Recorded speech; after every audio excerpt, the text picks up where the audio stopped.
কবিতার নাম শিক্ষাগুরুর মর্যাদা, লিখেছেন কাজী কাদের নেওয়াজ। বাদশাহ আলমগীর কুমার তাহার পড়াইতো এক মৌলবী দিল্লির।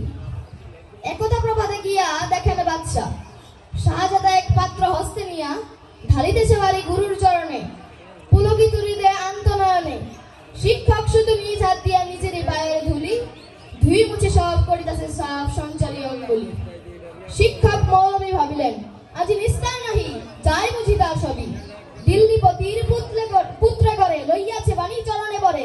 স্পর্ধার কাজ হেন অপরাধ কে করেছে কোন কালে, ভাবিতে ভাবিতে চিন্তার রেখা দেখা দিল তার ভালো। হঠাৎ কি ভাবি উঠি, কহিলেন আমি ভয় করি না তো, যায় যাবে শির টুটি।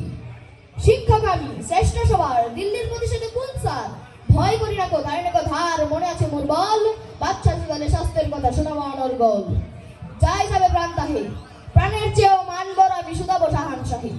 তারপর দিন প্রাতে বাদশাহর দূত শিক্ষককে ডেকে নিয়ে গেল কেল্লাতে। ঘাস কামড়াতে যাবে, শিক্ষকে ডাকি বাদশাহ কহেন শুনুন জনাব তবে।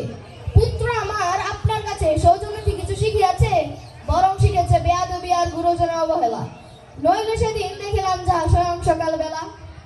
শিক্ষকগণ জাহাপানা আমি বুঝিতে পারিনি হাই, কি কথা বলিতে আজিকে আমায় ডেকেছেন নিরালাই। শাহপানা কয় সেদিন প্রভাতে দেখিলাম আমি দাঁড়াইয়ে তফাতে, নিজ হাতে যবে চলন আপনি করেন প্রক্ষলন। পুত্র আমার জল ঢালি শুধু ভিজাইছে চরণ, নিজ হাতখানি আপনার পায়ে বোলাইয়া সযতনে। ধুয়ে দিল না কো কেন সে চরণ, বড় ব্যথা পাই মনে। উচ্ছ্বাস ভরে শিক্ষকে আজি দাঁড়াই সকল রবে, কুর্নিশ করি বাদশাহে তবে কহেন উচ্চ রবে। আজ হতে চির উন্নত হলো শিক্ষা গুরুর শির, সত্যি তুমি মহান উদার বাদশাহ আলমগীর।